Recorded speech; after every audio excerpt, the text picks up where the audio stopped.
sehingga kita dapat bersama-sama untuk bermajelis ilmu, bertolak ilmi asyari di tempat yang mulia ini, salah satu dari rumah Allah Subhanahu wa Ta'ala, di tempat yang bersih ini, di tempat yang sejuk ini.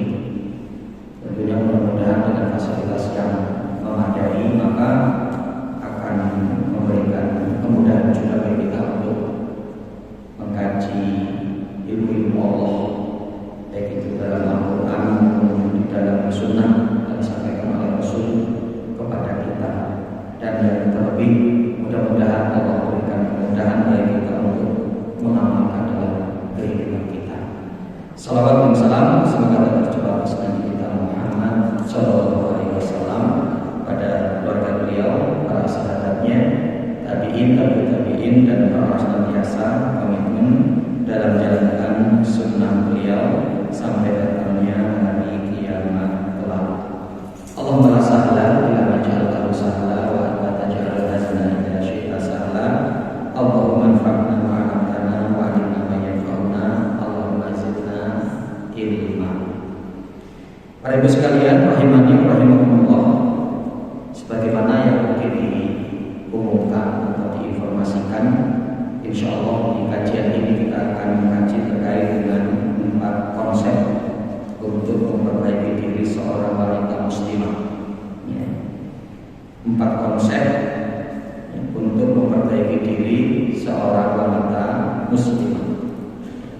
Nanti kita akan lihat poin per poinnya dari 4 poin yang disebutkan di sini kaitan dengan konsep untuk memperbaiki diri seorang wanita muslimah.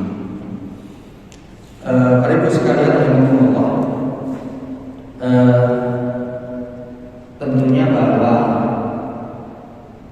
upaya yang harus kita upayakan dengan kesungguhan kita, dengan tentunya semua itu diawali dengan ilmu, bersungguh-sungguhnya kita untuk mengetahui ilmunya, dan di mana mudah-mudahan dengan ilmu itu kita memiliki pemahaman, memiliki bekal pengetahuan bagaimana kita untuk selalu dalam kondisi kebaikan.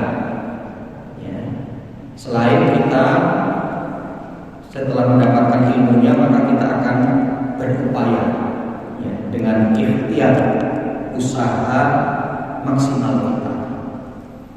Karena dengan syariat ini, dengan Islam ini, diturunkannya Al-Quran, diutusnya Rasul, dengan dimana Rasulullah membawa hadis-hadisnya, maka semua itu tentunya tidak ada lain kecuali untuk menjadikan agar kita menjadi orang-orang yang baik, menjadi orang-orang yang solih, menjadi orang-orang yang taat, menjadi orang-orang yang bertakwa.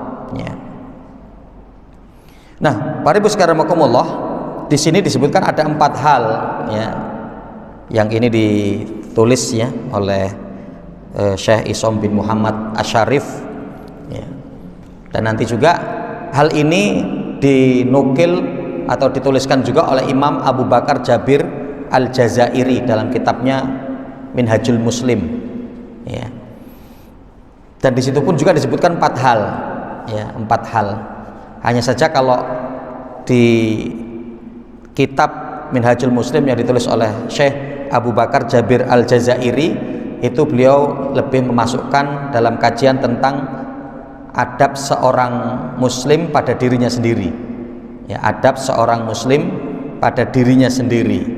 Nah, tapi di sini dimasukkan dalam 4 konsep untuk memperbaiki diri seorang wanita muslimah.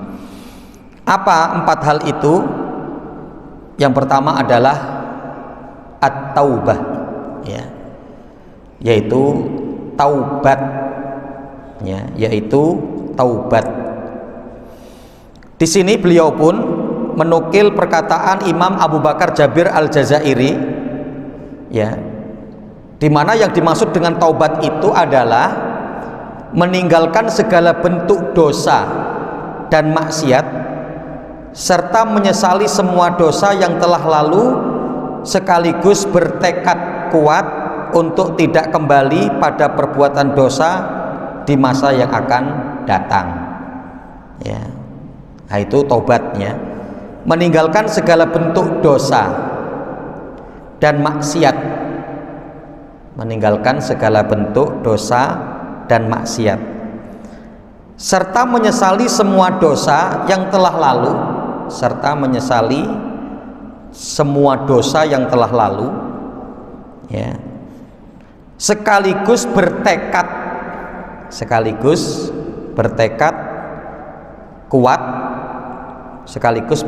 kuat untuk tidak kembali pada perbuatan dosa di masa yang akan datang atau di masa mendatang, ya. Nah, ini pengertian dari taubat, ya.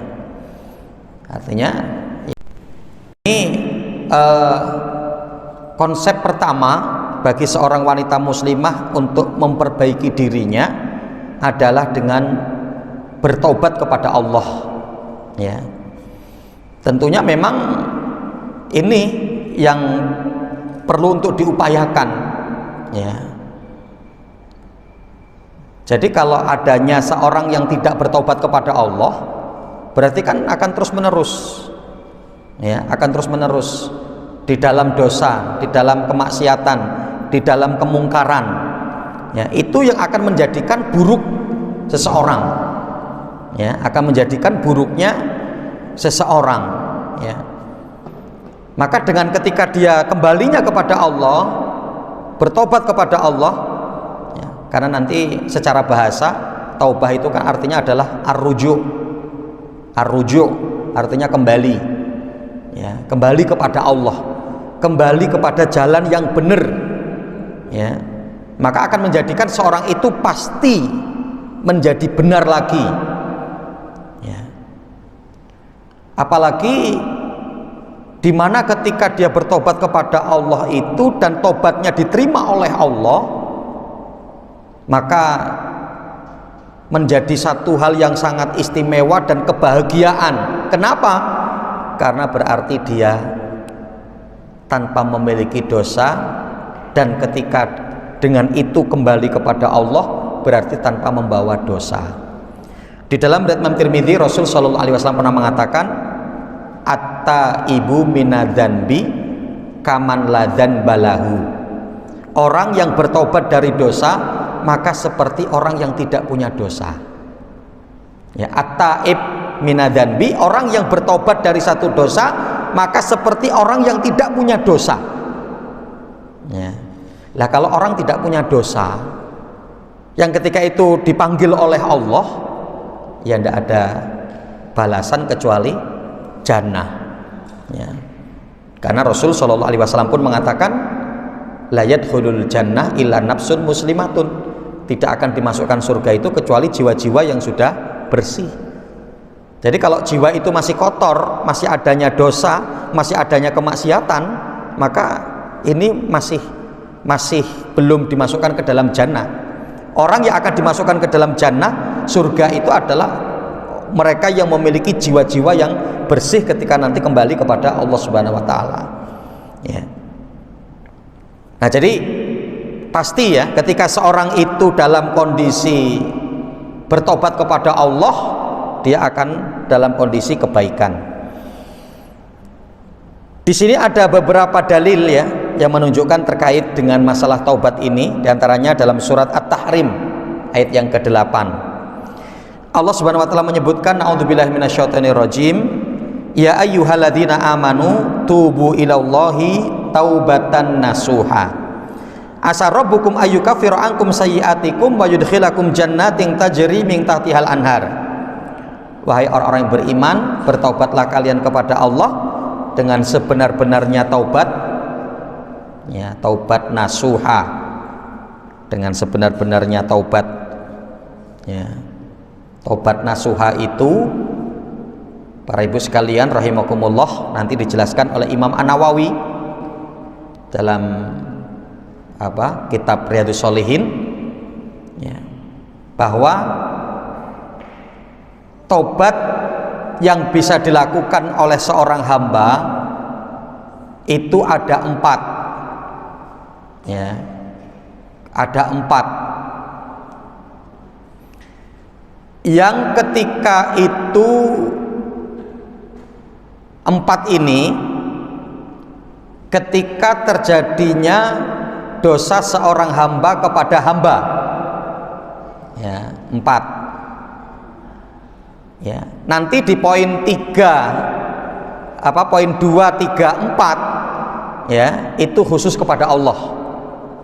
Jadi kalau kepada hamba itu justru lebih banyak, ya, hamba kepada hamba itu lebih banyak, ya. Jadi kalau hamba kepada hamba itu ada 4, ya. Yang pertama,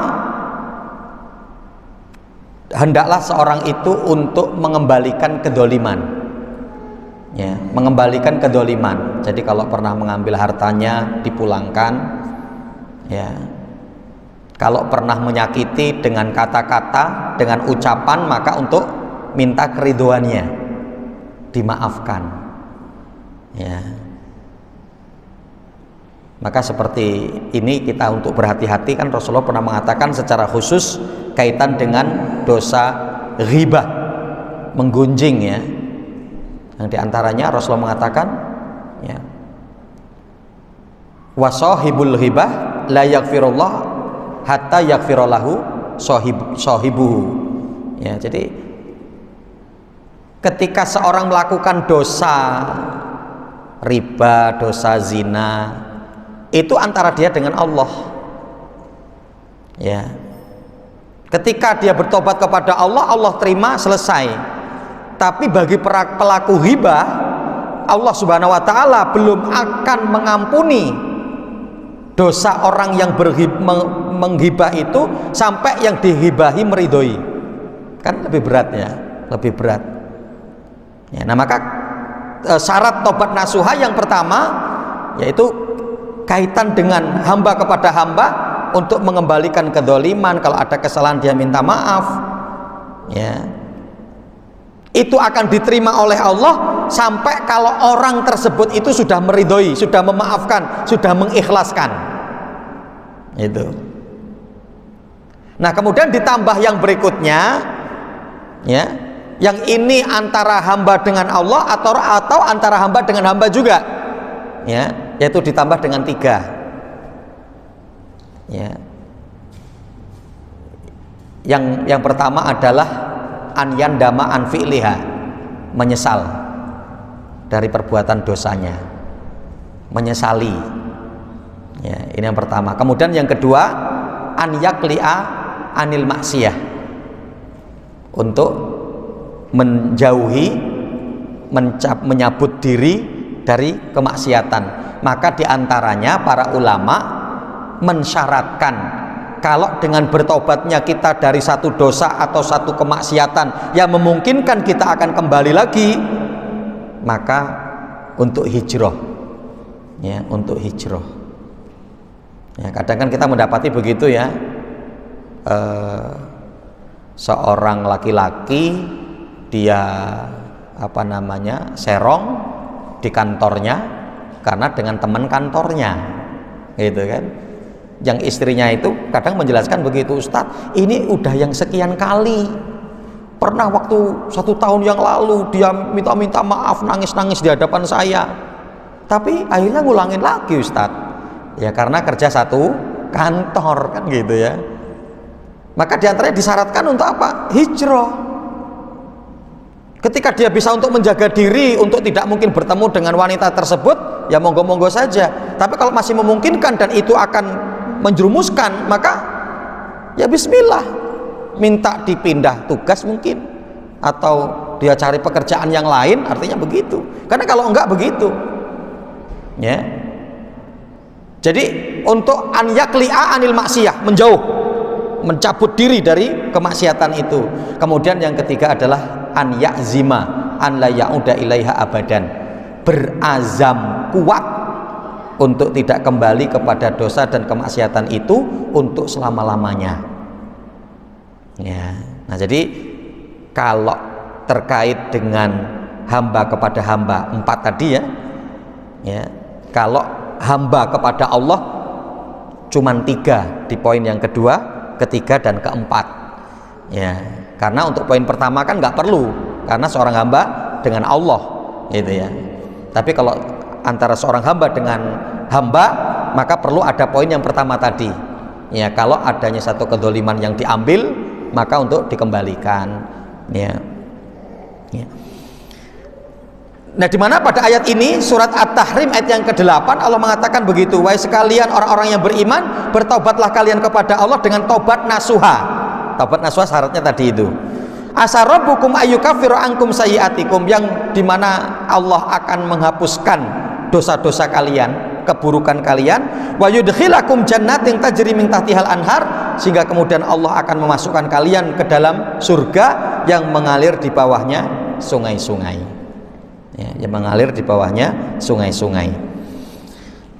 Dalam surat An-Nur Allah juga menyebutkan di ayat yang ke-31, surat An-Nur ayat 31, wa tubu ilallahi jami'an ayyuhal mu'minun la'allakum tuflihun, dan bertobatlah kalian kepada Allah wahai orang-orang yang beriman, la'allakum tuflihun, yang mudah-mudahan dimana kalian akan beruntung, ya, dimana kalian akan beruntung, ya. Dan kita juga nanti kan mendapati ya, di antara bentuk praktek taubat itu untuk agar membiasakan dan latahnya lisan kita untuk mengucapkan istighfar, ya. Maka Rasulullah mengatakan dalam riwayat Muslim kan begitu ya, ya ayyuhan nas tubu ilallahi fa inni atubu fil yaumi mi'ah marrah, wahai sekalian manusia, bertobatlah kalian kepada Allah, karena sesungguhnya aku ini bertobat di setiap harinya minimal 100 kali. Artinya apa? Mengucapkan kalimat istighfar, ya. Astagfirullah, astagfirullah, astagfirullah. Masya Allah ya, ini aktivitas yang dapat kita kerjakan kapanpun dan sedang pada posisi atau kondisi apapun, ya. Kita jalan pulang bisa sambil istighfar, bawa motor bisa sambil istighfar, bawa mobil bisa sambil istighfar, ya. Itu untuk menjadi latah yang sering untuk kita ucapkan, dan itu sebagai satu bentuk taubat kepada Allah, ya.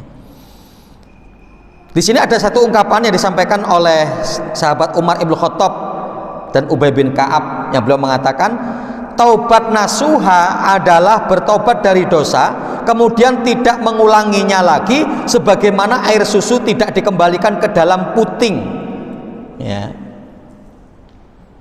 Jadi seperti itu ya, ini disampaikan oleh sahabat Umar Ibn Khattab, Ubay bin Ka'ab. Taubat nasuha, taubat yang benar-benar kepada Allah itu adalah bertobat dari dosa kemudian tidak mengulanginya lagi, sebagaimana air susu yang tidak kembali ke dalam putingnya, ya. Kan nggak mungkin lagi ya untuk dikembalikan, ya. Ya seperti mungkin kalau bahasa kita ya sudah terlambat, artinya kondisi yang tidak mungkin untuk bisa dirubah lagi adalah ketika nasi sudah menjadi bubur, yang itu nggak bisa dirubah lagi menjadi nasi, yang mungkin bisa dirubah menjadi apa, mungkin begitu, makanan apa, tapi sudah tidak bisa lagi dirubah menjadi nasi, gitu kan. Jadi tobat itu untuk seperti itu, ya. Tobat itu adalah untuk seperti itu. Dan para ibu sekalian rahimani wa rahimakumullah, ya. Jadi kalau kita akan lihat ya pelajaran-pelajaran yang mungkin ketika kita insya Allah, dan nanti para ulama menjelaskan ahlus sunnah wal jamaah itu tidak terjerumus kepada dosa besar, Ya, Ahlus Sunnah wal Jamaah, orang-orang yang selalu mengupayakan untuk melaksanakan yang sunnah, gitu kan? Ya, untuk selalu mengupayakan yang sunnah, amalan-amalan yang disunahkan untuk dijaga, kemudian selalu untuk mengupayakan amalan ibadah yang dilakukan adalah sesuai dengan yang disunahkan oleh Rasul. Dia tidak akan melakukan yang tidak disunahkan oleh Rasul, di mana orang-orang yang seperti ini tidak akan terjerumus kepada dosa besar. Ya, tidak akan terjerumus kepada dosa besar. Yang akan memungkinkan adalah terjerumus kepada dosa-dosa kecil. Dan di mana apa? Keterjerumusan kepada dosa-dosa kecil diupayakan jangan isror, jangan terjadi terus-menerus. Maka para ulama kan mengatakan begitu ya. Ya, la kabirota ma'al istighfar, ya, wala saghirota ma'al isror. Ya, para ulama mengatakan tidak ada dosa besar yang ketika diiringi dengan taubat, dan tidak ada dosa kecil yang dilakukan terus-menerus. Artinya apa? Dosa kecil itu dapat menjadi besar kalau dilakukan terus-menerus. Bahkan ternyata para ibu sekalian rahimakumullah, ya, para ulama itu kan menyebutkan, masya Allah ya, yang itu sebagaimana penjelasan Allah, orang-orang yang terjerumus kepada dosa besar atau dosa kecil yang dilakukan terus-menerus, pada hakikatnya mereka itu adalah orang-orang jahiliyah, orang-orang bodoh. Karena memang seperti itu yang Allah sebutkan. Coba kita lihat surat An-Nisa ayat yang ke-17. Allah mengatakan begitu, innama taubatu 'alallahi lilladzina ya'maluna su'a bijahalatin. Allah mengatakan sesungguhnya orang-orang yang bertobat kepada Allah, mereka adalah orang-orang yang melakukan amalan buruk, su itu amalan buruk, maksiat, dosa, kemungkaran, bijahalatin. Disebabkan karena apa? Karena kebodohan. Jadi apa? Bisa dipastikan seorang itu ketika terjerumus kepada dosa itu dalam kondisi bodoh. Itu bahasa yang digunakan oleh Allah. Kita lihat lagi. Dan nanti masih banyak ayat-ayat yang lain, seperti juga disebutkan dalam surat Yusuf ayat yang ke-33. Ketika Nabi Yusuf berkata kepada Allah, ya, Rabbi as-sijnu ahabbu ilayya mimma yad'unani ilaih wa illa tasrif anni kaidahunna asbu ilaihinna wa akum minal jahilin. Ya. Ketika itu Nabi Yusuf berkata, wahai Rabbku, kalaulah engkau tidak memalingkan aku dari godaan wanita itu, ada wanita ya, Zulaikha, yang ingin menggoda Nabi Yusuf waktu itu kan, ya, berat karena wanita yang memiliki kecantikan dari keluarga raja, itu kan. Yang ketika itu Nabi Yusuf berkata, wahai Rabbku, penjara itu lebih aku sukai daripada ajakan wanita itu. Ya, dan kalaulah engkau tidak menolongku, kata Nabi Yusuf, ya, dari godaan wanita itu, maka aku terjerumus kepada dosa, mengikuti ajakan wanita itu, yang saya berbuat dosa, wa aku minal jahilin. Nah, apa yang dikatakan oleh Nabi Yusuf? Sehingga aku menjadi orang yang bodoh. Coba, setingkat Nabi saja kalau terjerumus kepada dosa, mengakui dirinya bodoh. Ya. Dan ternyata apa? Para ibu sekalian rahimakumullah, para ulama memberikan 3 alasan. Nanti baru kita akan ngeh. Oh, memang benar-benar bodoh gitu loh. Apa alasan para ulama? Yang pertama, ya, orang itu betul-betul bodoh. Kenapa? Karena dia menganggap ketika berbuat dosa itu Allah nggak melihat, gitu kan? Ketika dia berbuat dosa itu malaikat nggak mencatat. Ketika dia berbuat dosa itu apa yang ada di sekelilingnya tidak menjadi saksi. Padahal Allah melihat, malaikat mencatat, apa yang ada di sekelilingnya akan menjadi saksi. Lah kok masih berbuat dosa? Artinya kan begitu. Maka wajar ketika ternyata Allah pun menggunakan bahasa itu kebodohan. Memang nggak ada orang yang lihat mungkin, memang orang-orang lain mungkin nggak tahu. Ya. Allah melihat, innallaha bima ta'maluna basir. Sesungguhnya Allah ngerti apa yang kalian lakukan. Dalam surat Al-Qamar ayat 53 Allah mengatakan apa? Kullu shaghirin wa kabirin mustator. Semua dosa yang kecil maupun besar ditulis malaikat. Ya. Kemudian akan menjadi saksi apa yang ada di sekelilingnya, disebutkan oleh Allah dalam surat Yasin, ya. Ayat yang berapa itu? 53 kalau nggak salah, ya. Ya.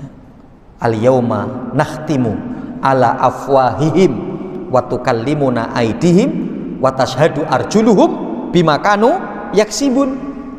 Ya. Pada hari kata Allah, aku tutup mulut mereka, apa? Aku kunci mati mulut mereka, kata Allah.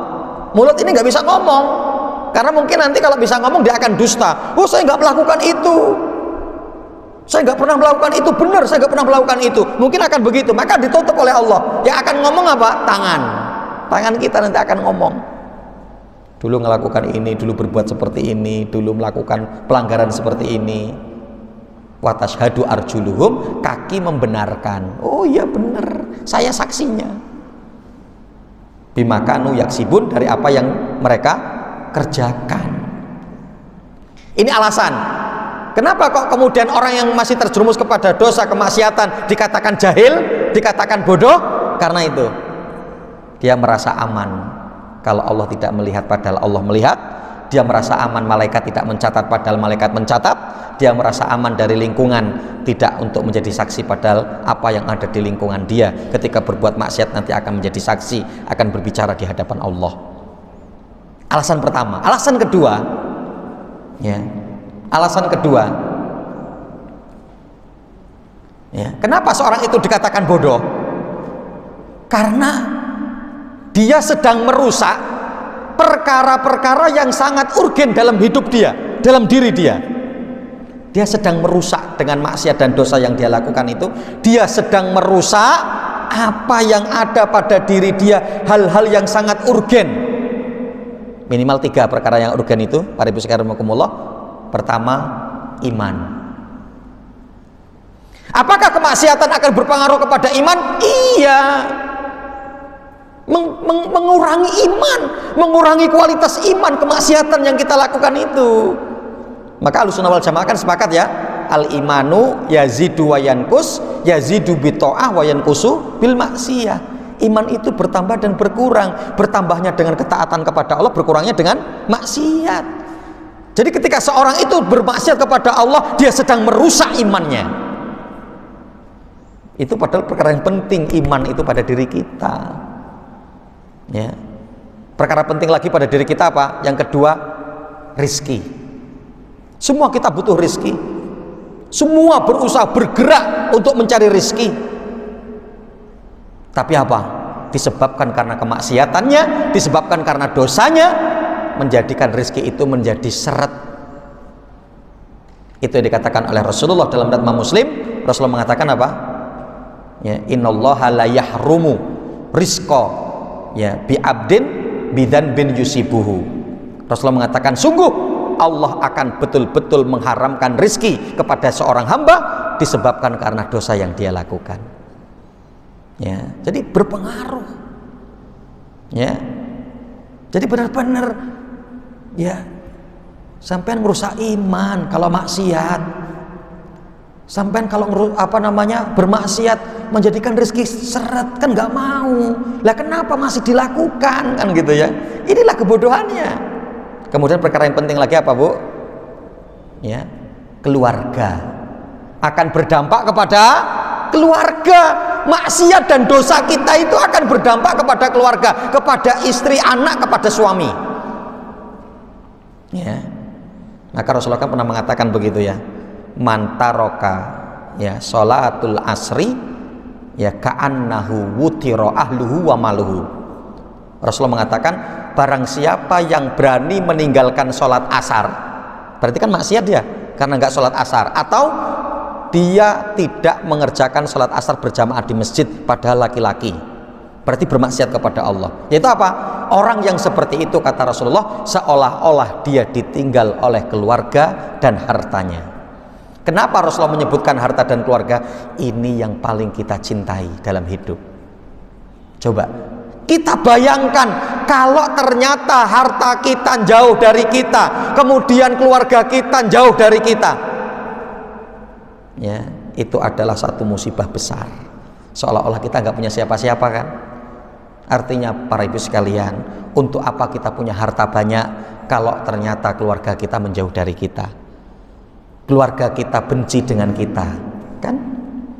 Ya, kadang ada orang kan hampa tuh hidupnya, hartanya banyak tapi nggak diberi keturunan, hartanya banyak tapi suaminya pergi, hartanya banyak tapi istrinya pergi.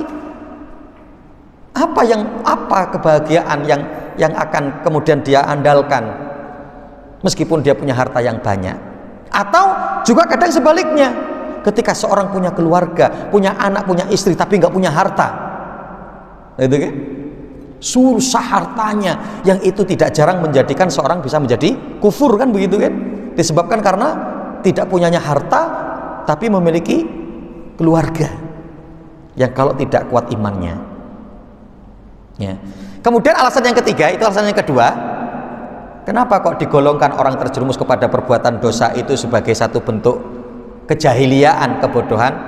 Alasan yang ketiga, dia sedang memilih, ya, dia sedang memilih, ya, kehidupan yang sementara, kebahagiaan sementara untuk merusak kebahagiaan yang kekal, gitu ya. Walal akhiratu khairun wa abqa.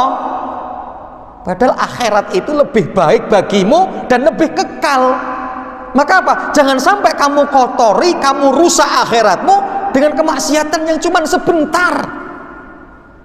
Bahkan sampai Imam Ad-Dahabi kan ini, ya, para ibu sekalian rahimakumullah, ya, Imam Ad-Dahabi itu memberikan satu pilihan, Masya Allah, indah banget yang beliau sampaikan, ya. Beliau mengatakan apa? Inna ladzata ta'ah tadhabu wa tabqa iqabuha. Sesungguhnya manisnya kemaksiatan, ya, lezatnya maksiat, enaknya maksiat itu pun akan hilang. Orang ketika melakukan maksiat kan senangnya nggak terus menerus toh, ya. Coba orang berzina, berapa lama sih senangnya? Sejam kah? 2 jam kah? Ketika orang mabuk, oh, kayak terbang, riang, seneng. Cuma berapa lama sih? Sejam, 2 jam mungkin, ya. Ketika seorang sabu-sabu, narkoba, mungkin juga begitu kan. Tapi apa? Ingat, Anda sedang mengumpulkan pundi-pundi dosa yang nanti akan dipertanggungjawabkan di hadapan Allah. Begitu juga apa kata beliau? Wa innal masyaqqata ta'ah tadhabu wa tabqa sawabuha. Dan begitu juga orang yang melakukan ketaatan. Memang ketika seorang melakukan ketaatan itu berat. Orang yang melakukan ketaatan itu apa ya? Ya, penuh tantangan, resiko, ya, pengorbanan, tidak mudah, tidak bikin enak. Ya, melawan hawa nafsu. Tapi apa? Itu toh pun nggak lama kan? Orang melakukan ketaatan kan nggak terus menerus sih. Coba sholat kita, cuma berapa menit, gitu kan? Taklim kita, ya, anggap aja mungkin satu jam, 1,5 jam paling lama mungkin, gitu kan? Ketika kemudian kita untuk bayar zakat, kan nggak semua harta kita toh. Kita untuk bersedekah, nggak semua harta kita kan, ya. Meskipun memang merasa itu berat karena ketaatan, melawan hawa nafsu untuk datang kepada Allah dengan ibadah, ya. Meskipun itu nanti kemudian juga akan pergi, ingat, kita sedang mengumpulkan pundi-pundi amal kebaikan yang nanti akan kita petik di akhirat. Jadi sekarang tinggal milih, sama-sama perginya kan, sama-sama akan hilangnya. Orang melakukan kemaksiatan juga nggak setiap terus menerus melakukan maksiat, nggak terus menerus enak kan, nggak terus menerus nyaman, nggak kan. Begitu juga orang yang melakukan ketaatan, nggak terus-terus capek kan, nggak terus-menerus kemudian lelah, enggak, cuma sebentar. Ya, coba setelah ini kan, ibu-ibu nanti bisa pulang sholat asar atau sholat asar, nanti bisa pulang silaturahmi, ya. Di rumah mungkin sambil santai-santai duduk-duduk, ya kan terusnya lah istilahnya, itu. Nah maka artinya seorang itu dalam kondisi kejahiliaan kalau lebih memilih maksiat ya daripada taat. Artinya apa? Ketika seorang terjerumus kepada dosa, kepada maksiat, itu betul-betul memang dalam kondisi kejahiliaan. Kenapa? Karena dia sedang merusak kehidupan yang kekal dan mengikuti kehidupan yang hanya sebentar, kenikmatan yang hanya sebentar. Ya.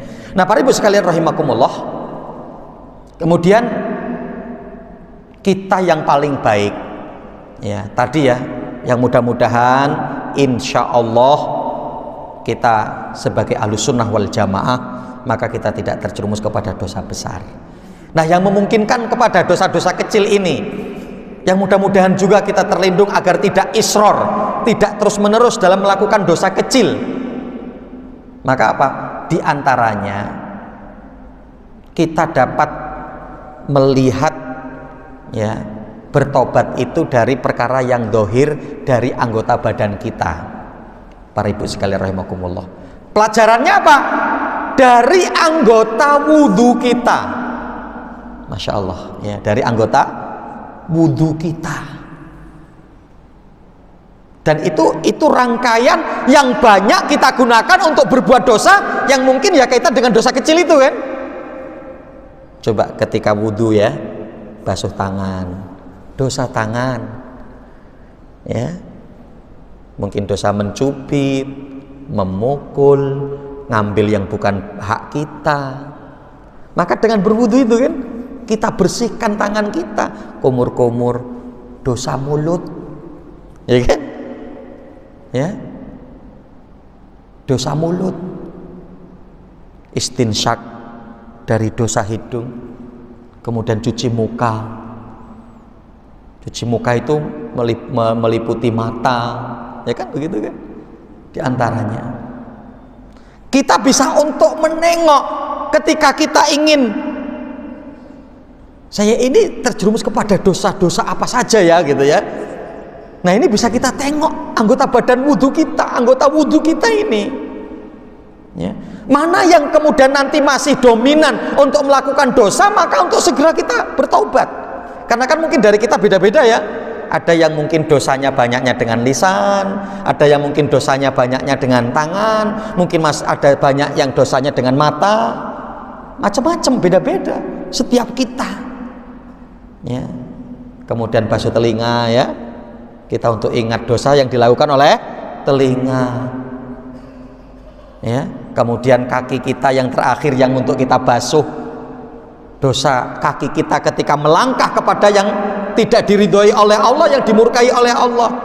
Maka ternyata para ibu sekalian rahimakumullah, hendaknya di setiap wudhu kita untuk mengingat itu, mengingat dari kesalahan kita, mengingat dari dosa kita yang kita lakukan dengan anggota wudhu kita. Maka ternyata Masya Allah, Rasulullah mengajarkan kita dengan doa setelah wudhu ya, Allahumma ja'alni ya minat tawwabina wa ja'alni minal mutatahhirin. Coba apa hubungannya wudhu kita dengan tawabin? Tawabin kan orang bertobat ya. Allahumma ja'alni minat tawwabina, ya Allah jadikanlah aku menjadi orang-orang yang bertobat. Lah kok wudhu kok kaitannya dengan tobat? Apa hubungannya? Artinya apa para ibu sekalian rahimakumullah? Dengan ketika kita wudhu, mari kita ingat dari dosa-dosa yang kita lakukan dengan anggota wudhu kita, yang kemudian kita bertaubat kepada Allah. Allahumma ja'alni minat tawwabina wa ja'alni minal mutatahhirin, dan jadikanlah aku ya Allah termasuk orang-orang yang suka menyucikan dirinya. Maka Masya Allah ya, insya Allah Bu, kalau kita selalu untuk koreksi terkait dengan dosa yang dilakukan oleh anggota badan kita, dan ini sudah bisa kita terapi, beres. Lah terus dosa apa lagi coba? Contoh mungkin lisan kita sudah nggak dosa, nggak berbuat dosa, tangan kita sudah nggak berbuat dosa, sudah bertobat kepada Allah, kaki kita, mata kita, telinga kita, mungkin masih ada satu, hati, itu kan? Yang nanti secara otomatis dengan wudhu kita yang benar akan menjadikan pencerahan untuk hati kita, bersihnya dari hati kita, ya. Nah maka para bismillahirrahmanirrahim, ya. Jadi kalau ini kita upayakan dari tobat-tobat yang kita lakukan ini, maka niscaya betul-betul akan menjadi islah untuk kita, perbaikan untuk kita, kebaikan untuk kita. Tidak ada perubahan untuk kita kecuali adalah menuju kepada yang lebih baik, gitu ya. Nah ini yang pertama, poin yang pertama. Kemudian yang kedua, ya, konsep kedua, ya, konsep seorang wanita muslimah di dalam memperbaiki dirinya, yang kedua adalah muraqabah, ya, yaitu merasa diawasi oleh Allah, ya, merasa diawasi oleh Allah. Kita melihat dalilnya, diantaranya disebutkan dalam surat Al-Baqarah ayat 235, ya. Allah Subhanahu wa taala mengatakan, wa'lamu annallaha ya'lamu ma fi anfusikum fahdharuhu, ya. Allah mengatakan, wa'lamu, ketahuilah, annallaha ya'lamu, sungguhnya Allah itu ngerti, ma fi anfusikum, apa yang ada dalam jiwa kalian. Di dalam jiwa kita, dalam hati kita, dalam pikiran kita, Allah tahu. Apalagi yang sudah kita aplikasikan dengan perbuatan, Allah lebih tahu, gitu kan? Fahdharuhu, maka apa? Berhati-hatilah, jangan sembrono, jangan sembarang, ya, jangan melakukan yang macam-macam, karena nanti akan, ya, berbalik keburukan kepadamu, ya.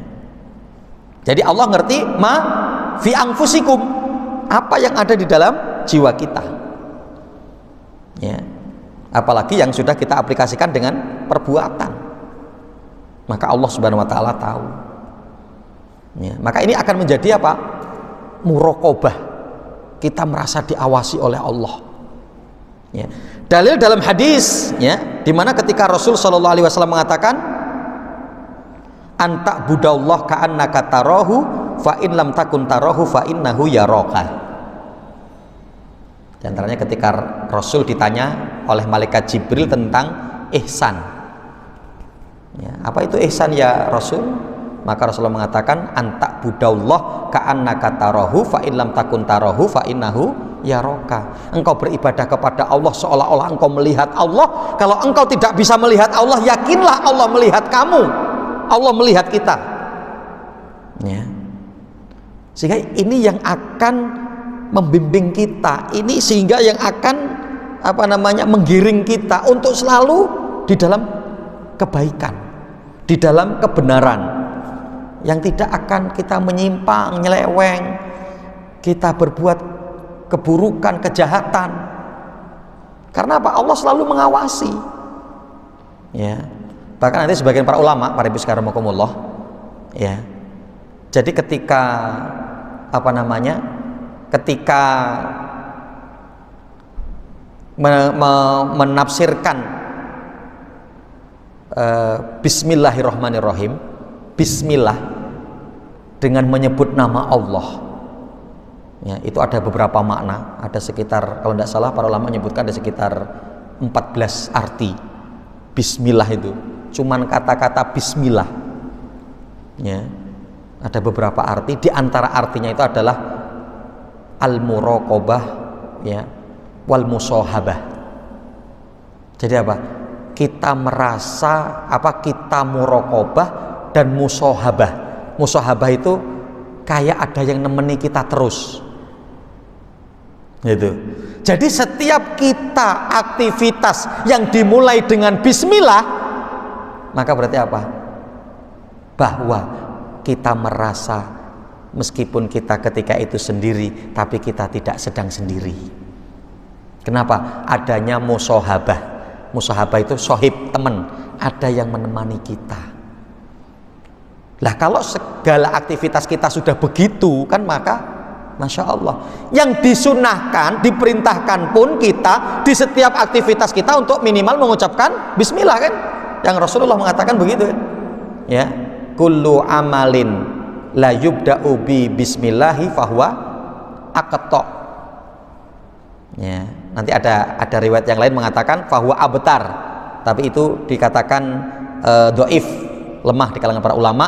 Tapi yang kuat itu adalah redaksi hadis yang berbunyi, ya, kullu amalin la yubda'u bihi bi bismillah fahuwa aqta. Segala satu amalan yang tidak dimulai dengan bismillah, maka amalan itu terputus. Ya, maka amalan itu terputus.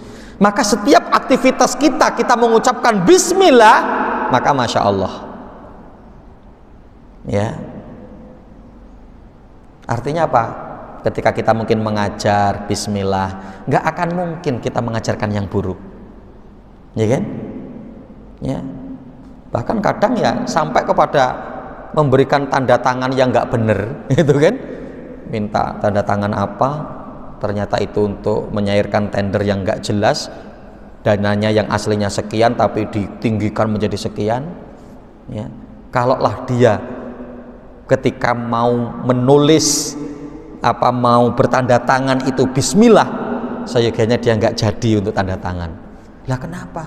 Dengan menyebut nama Allah yang dia merasa bahwa adanya Allah, gitu kan? Ya, maka nggak mungkin.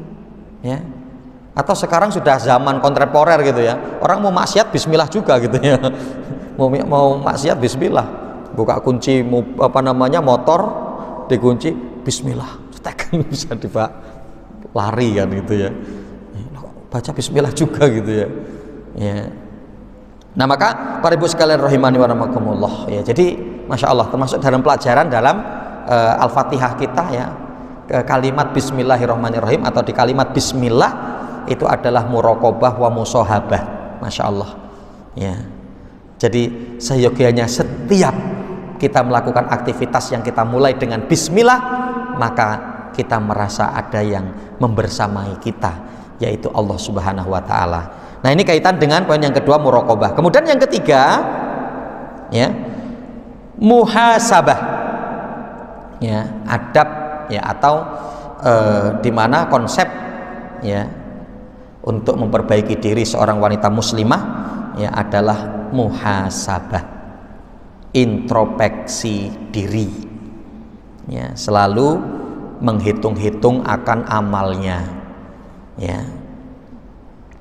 Hal ini disebutkan oleh Allah dalam surat Al-Hasyr ayat yang ke-18. Allah mengatakan, ya ayyuhalladzina amanu taqullah wal tangdur nafsum ma qaddamat lighad. Wahai orang-orang yang beriman, bertakwalah kalian kepada Allah, hendaklah setiap jiwa untuk melihat bekal apa yang sudah dia persiapkan untuk hari esok. Yang dimaksud adalah hari akhirat. Bekal apa yang sudah disiapkan, ya, maka apa? Muhasabah. Masya Allah, sampai nanti kalau kita mengkaji ya kitab yang ditulis oleh Imam Ibnu Qudamah Al-Maqdisi, kitab Minhajul Qasidin, itu nanti ada bab tentang al-aurat.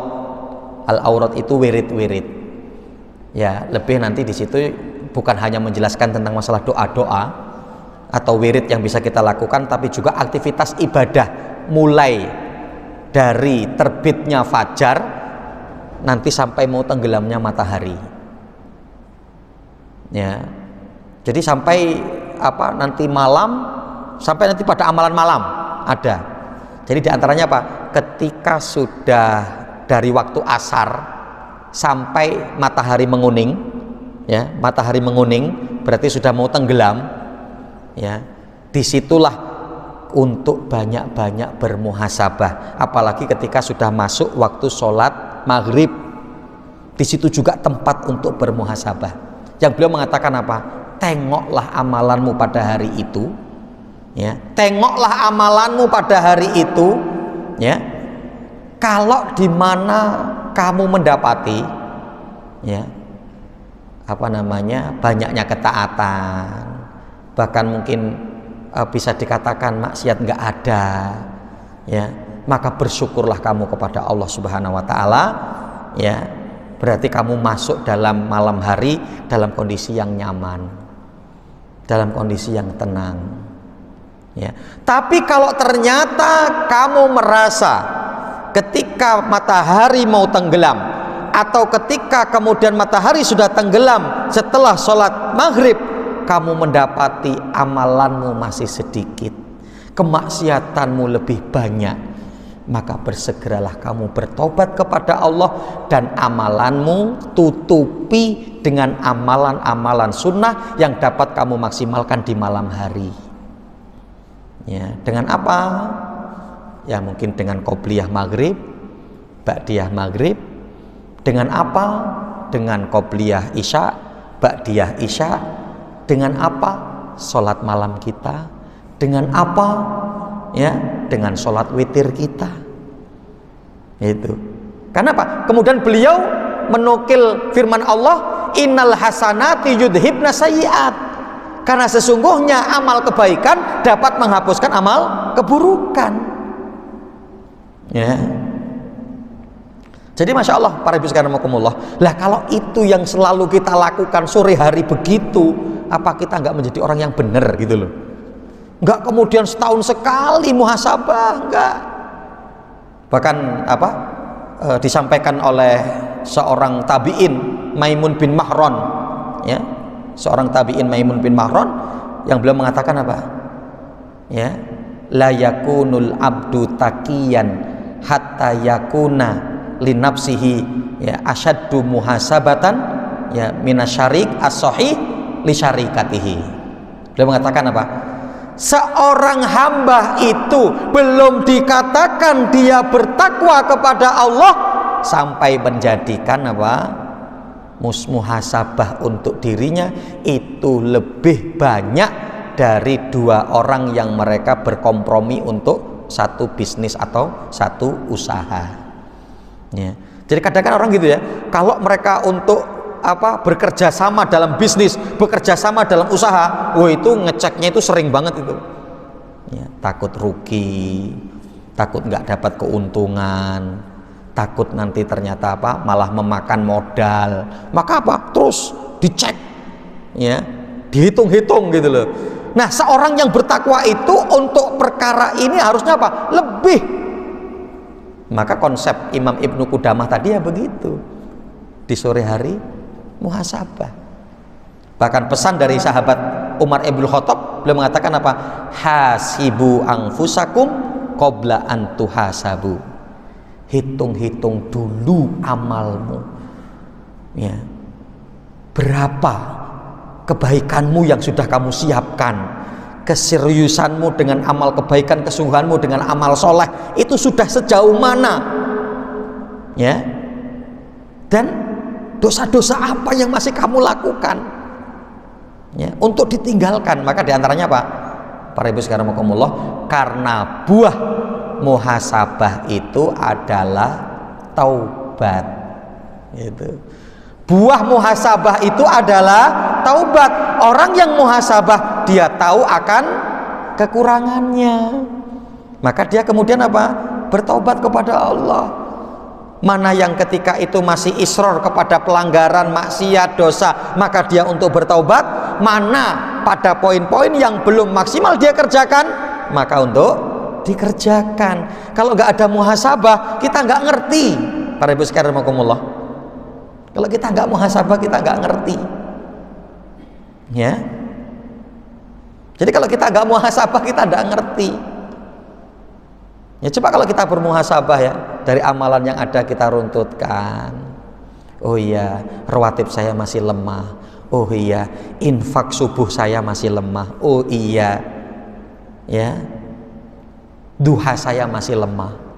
Oh iya, puasa-puasa sunnah saya masih lemah. Akan kelihatan. Tapi kalau kita tidak pernah muhasabah, kita merasa amal ini sudah banyak, kita merasa sudah cukup dan seterusnya. Padahal ketika nanti kita teliti satu-satu, wah, di situ masih banyak yang bolong, di situ masih banyak yang kurang. Bisa jadi baca Quran kita, gitu ya, Masih ada yang terlewatkan di setiap hari yang kita tidak baca Quran, gitu. Nah, maka sehingganya seorang ketika bermuhasabah pasti akan baik. Itu yang akan merubah dirinya untuk menjadi pribadi-pribadi yang baik. Kemudian yang terakhir, yang keempat, konsep wanita muslimah dalam memperbaiki dirinya adalah mujahadah, bersungguh-sungguh, ya, bersungguh-sungguh. Kita mendapati firman Allah di dalam surat Al-Ankabut ayat yang ke-69. Allah mengatakan, walladzina jahadu fina lanahdiyannahum subulana. Dan adapun mereka yang bersungguh-sungguh di jalan kami, kata Allah, maka betul-betul kami akan berikan petunjuk. Betul-betul kepada mereka akan kami berikan kemudahan. Kepada siapa? Walladzina jahadu fina, yang bersungguh-sungguh. Ya. Karena kalau kita tidak sungguh-sungguh, tidak kita lawan, ya, kita akan terbawa arus, kita akan lemah, kita nggak memiliki sesuatu yang istimewa.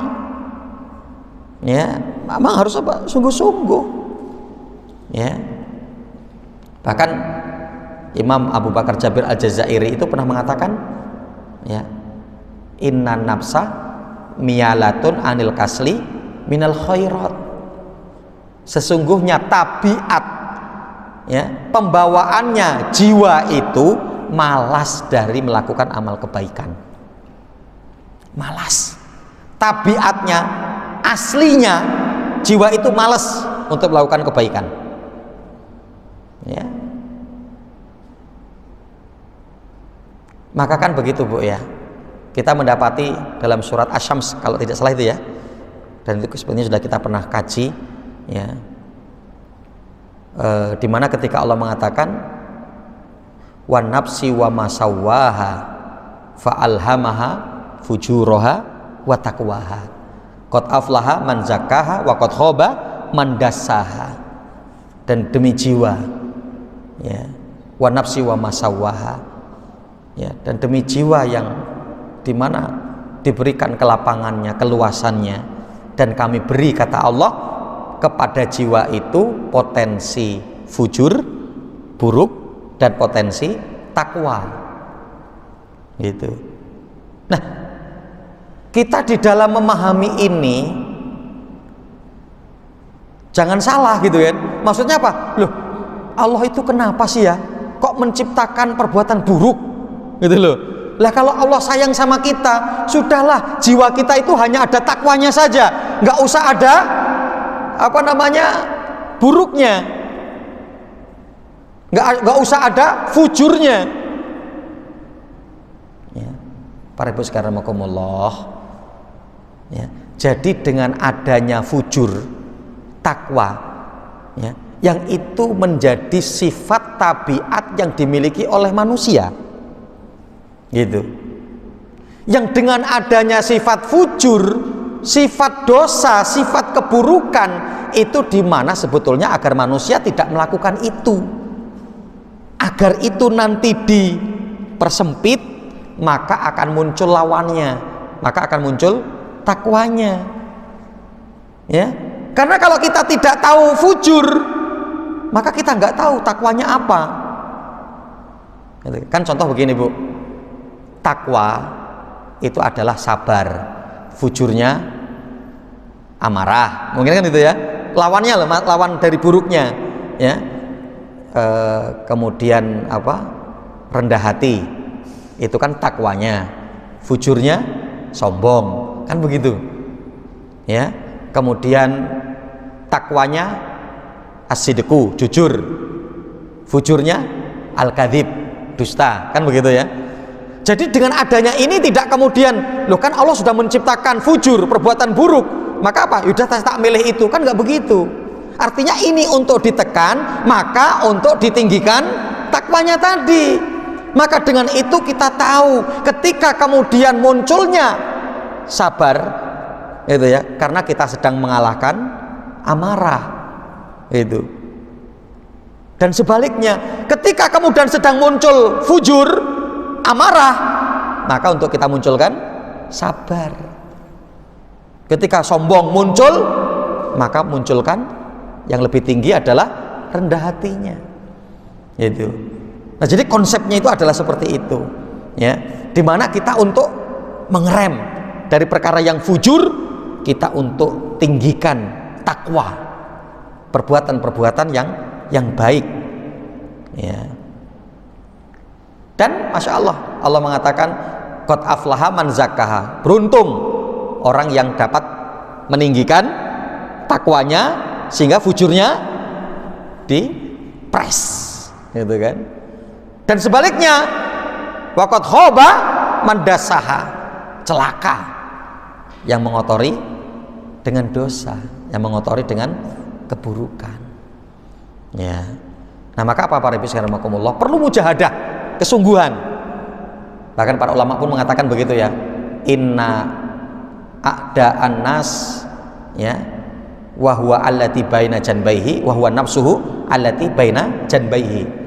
Para ulama mengatakan apa? Sesungguhnya musuh berat bagi seseorang itu adalah ada pada dirinya sendiri. Yaitu apa? Yaitu nafsunya yang selalu bersama dengan dia. Yaitu apa? Itu musuh terberatnya. Musuh berat kita itu bukan dari luar, tapi dari diri kita. Bisa nggak kita mengalahkan hawa nafsu kita? Ya, ya karena enaknya jam segini tiduran, istirahat, kan begitu. Tapi kita lawan. Kita perlu ibadah, kita perlu bekal ilmu, kita perlu penyucian hati, kita perlu perlembutan hati. Ya, sedekah juga begitu. Berat, uang harus terkurangi. Padahal kebutuhan juga lain ada, masih banyak. Tapi apa? Bismillah. Nah, itu kan. Ya, jadi apa? Perlu dilawan. Sholat malam berat, perlu untuk dilawan. Baca Quran, masya Allah. Kalau kita tidak memulai itu kayaknya hari-hari kayaknya nggak ada waktu. Tapi setelah kita mulai, Bismillah. Di hari kapan ini? Apa? Di waktu kapan ini? Habis subuh, nggak usah melakukan aktivitas yang lain kecuali buka Al-Quran. Ya, bahkan saya pernah pernah disampaikan oleh Ustadz Arifin Ilham itu apa? Sebelum kita melihat dunia, lihat dulu Al-Quran. Ya, bahkan kalau bisa gitu juga kita harus malu. Kalau yang pertama ternyata kita buka, kita lihat adalah HP, gitu loh. Jadi kalau bisa kita ketika melek sebelum kita melihat luar, lihat dulu Al-Quran. Baru setelah itu kita akan sejuk ketika melihat dunia. Kita akan sejuk melihat ya luar. Kenapa? Karena kita sudah melihat kalamullah, kita sudah melihat firman Allah, kita sudah melihat Al-Quran. Ya. Nah, ini para ibu rahimani wa rahimakumullah, ya. Jadi poin yang keempat terkait dengan ya konsep yang dapat dilakukan oleh seorang wanita muslimah dalam rangka untuk memperbaiki dirinya. Yang keempat adalah mujahadah, bersungguh-sungguh ya melawan hawa nafsu, ya mengalahkan hawa nafsu. Nah, itu akan mendatangkan kepada kebaikan. Wallahu ta'ala alam. Ini mungkin sementara pada ibu sekalian rahimakumullah yang bisa kita kaji pada kesempatan kajian di siang menjelang sore ini. Mungkin berapa menit ke depan kalau ada hal yang perlu ditanyakan, fadhol silahkan mungkin para ibu. Ya, silahkan Bu. Nah, para ibu sekalian rahimakumullah, tidak kita pungkiri memang terkait dengan perkara ini terdapat khilaf, perselisihan di ikhtilaf ya di kalangan para ulama ya. Hanya saja nanti kita akan mendapati yang termasuk dikuatkan di kalangan para ulama hadis yang menjadi dasaran kalau seorang wanita itu tidak boleh untuk masuk ke masjid dalam kondisi haid ya. Itu adalah sabda Rasul yang Rasulullah mengatakan ya innal masjida la tahillu li haidin wala junubin. Sesungguhnya masjid itu tidak halal untuk seorang wanita yang sedang haid atau seseorang yang sedang junub itu ya. Nah, sehingga dengan ini berarti kan nggak boleh itu, nggak boleh wanita masuk masjid tidak boleh wanita itu untuk ketika seorang junub masuk ke masjid, seorang wanita yang sedang haidah masuk ke masjidnya. Hanya saja nanti sebagian para ahlul hadis itu mendoifkan hadis ini, itu melemahkan hadis ini. Dan nanti kita akan mendapati hadis seperti dalam riwayat Imam Muslim, ketika itu Rasulullah, hadis ini sahih, riwayat Imam Muslim itu termasuk hadis-hadis sahih, ya. Nah, di mana ketika itu Rasulullah SAW pernah menyuruh ibunda Aisyah untuk mengambil sajadah, ya, sajadah kecil, ya, untuk mengambil sajadah kecil yang ada di masjid. Nah, waktu itu ibunda Aisyah mengatakan, ya Rasulullah, saya sedang haid, gitu kan? Ya, kayak mana saya suruh ngambil di masjid gitu. Maka Rasulullah mengatakan, fa inna haidotaki laisa fiyadiki. Karena sesungguhnya haid kamu kan bukan di tangan, gitu loh. Haid kamu itu bukan di tangan, itu. Nah, sehingga ya artinya berarti boleh gitu. Ya, selagi itu tidak keluar, tidak kemudian mengotori, tidak kemana-mana gitu. Nah, ini termasuk yang diambil di kalangan para ulama. Ditambah lagi artinya di situ ada maslahat, itu adanya satu kemaslahatan. Maka insya Allah ya, bagi seorang wanita yang sedang haid, ketika dia masuk masjid dan untuk mengikuti satu majelis atau satu kajian, maka itu tidak mengapa. Mungkin begitu, Bu. Wallahu taala a'lam. Wassalatu wassalamu ala Rasulillah wa ala alihi wa sahbihi wa man walah, amma ba'. Ya, jadi apakah adanya orang-orang yang tidak bisa untuk bermujahadah? Ada, Bu. Ya, mereka yang tadi ya waqad khoba mangdasaha. Allah mengatakan, dan sungguh celakalah bagi orang yang mengotori jiwanya. Ya, itu kan disebabkan karena apa? Ya karena dia menuruti hawa nafsu gitu. Yang dia tidak bermujahadah, dia tidak bersungguh-sungguh untuk bagaimana mengalahkan perkara-perkara yang negatif pada dirinya gitu. Justru malah dia mengikuti yang negatif, kan seperti itu tadi yang dicontohkan ya. Nah, jadi artinya apa? Adanya memang orang-orang yang mereka tidak bermujahadah, ya, sehingga ya akan timbul begitu, ya. Jadi kan kadang ada orang yang begitu, Bu, ya, mengistilahkan sudah kadung basah ya sudah mandi sekalian gitu kan. Ya udahlah, kamu ini ngapain sih mau berubah, orang semua sudah tahu kalau kamu ini orang jelek kan gitu kan. Kadang-kadang memang begitu malah, ya. Udah nggak ada orang yang tahu kalau kamu itu orang baik, ngapain kamu mau berubah, contoh mungkin begitu, ya. Kamu itu sudah terkenal, ya, orangnya seperti ini, yang itu kaitan dengan hal-hal yang negatif gitu. Padahal tentunya tidak. Kita banyak loh mendapati para tabiin, para sahabat Nabi yang dulu preman-preman, tapi ternyata kan luar biasa setelah mereka masuk Islam, ya. Bahkan seperti Jundub bin Junadah Al-Ghifari itu luar biasa. Dulunya perampok, dulunya pencuri, dulunya maling, gitu kan? Yang sampai ketika dia insaf, dia taubat, gitu kan? Yang ketika itu masih awal-awal kenabian Rasulullah, pada waktu itu wahai Jundub, kamu Islamnya nggak usah terang-terangan, tapi malah dia protes kepada Rasulullah.